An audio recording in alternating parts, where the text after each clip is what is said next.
The story of Melissa.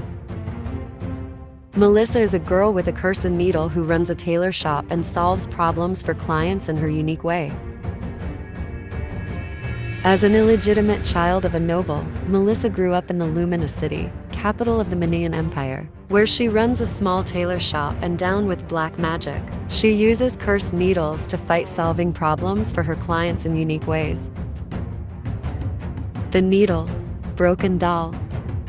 There used to be an inconspicuous little tailor shop on the busy streets of the Lumina City, capital of the Manayan Empire. Its owner was an elegant woman, always with a weary smile on her face, who had a clever, quirky daughter named Melissa. They lived a hard life, but Melissa always wore a clean, pretty dress and shoes, the worn-out parts carefully patched up in adorable patterns. She was naughty, but she was also thoughtful and sensible. When she was in the shop, she'd help her mother with the needlework and put aside the shredded cloths. When she was old enough and already had enough worldly experience, she never asked again about where her dad was. Melissa always wished for a beautiful rag doll, but she never once mentioned it to her mother, because she knew that her mother couldn't even afford to go to the doctors despite her illness. Every time she passed by the doll shop, pop her head up to stare inside, and the aggravated shop owner had tried to scare her off a few times with empty threats. Then the young girl would make a face instead of panicking, so the shop owner that pretended to lose temper would give up first. One day, after their shop closed, her mother magically produced a rag doll sewn together with shredded cloths from a pile of cloths. Melissa was beyond happy, smiling and jumping up and down holding the doll and her mom.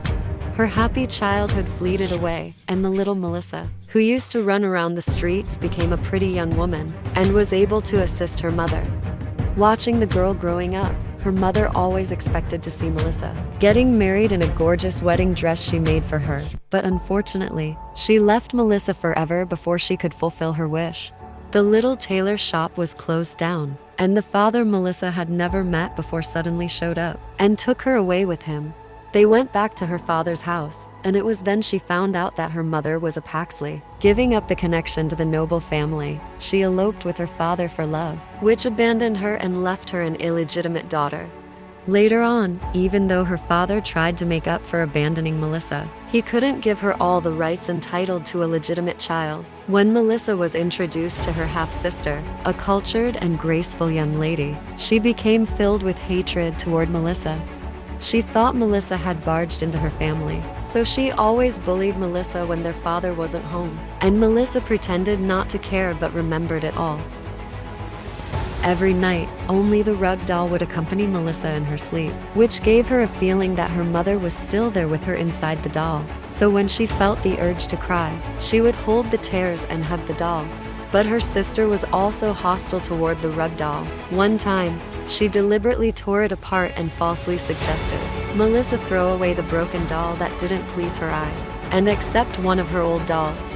Though Melissa pretended that she agreed, there was no way that she would throw away her mom doll. Afterward, every time she was bullied, she would often poke the doll, which had her sister's favorite bow knot sewn on it, as if it had been her sister herself.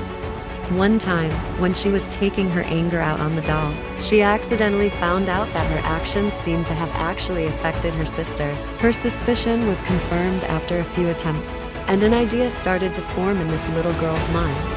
It was soon her sister's coming-of-age ceremony, and important guests were gathered in their house. But as the illegitimate daughter who couldn't be seen by others, Melissa stayed in her room while her sister was showing her piano skills to everyone in the room.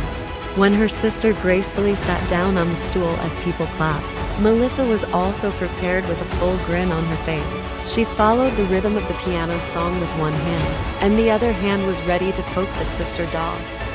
A melodious piano sound filled the room, and it soon reached the highlight of the song. It was when her sister confidently pressed the keys that Melissa poked the doll. She had rehearsed it to perfection when her sister was practicing the piano. At that moment, the song started to go awry.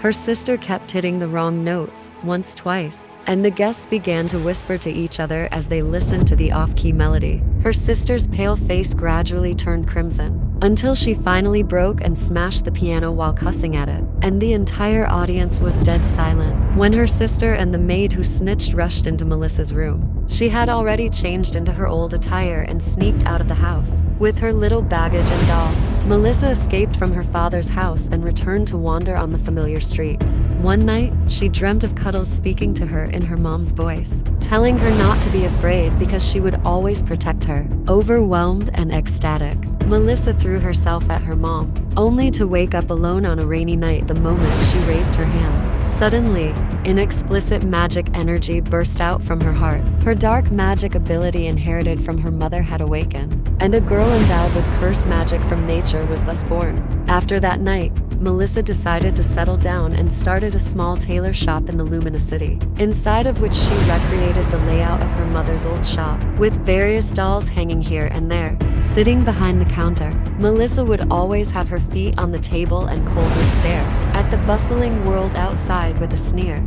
Despite having the appearance of a normal tailor shop, Melissa's tailor guarantees that all clients' problems would be taken care of on condition that the picky shop owner wouldn't refuse to take requests from you. At the mere age of 16, Melissa really manages to solve every problem of her clients. She always produces some unexpected ideas to deal with the targets. It is either swapping an overdue contract with a loan shark, or telling a homeless child to hold a groom who abandoned his old love and call him daddy at his wedding. When those targets come to seek revenge on Melissa, she would grin and make them remember how it feels to be regretful with her cursed needles. Not long after she opened the shop, even the nobles begin to talk about it. Have you heard of Melissa's tailor? I have. Is the owner really as good as they say? Yeah. I've got a tough job that needs some help with. If you also find yourself in trouble in the Lumina City, just go to Melissa's Tailor and find its owner, Melissa.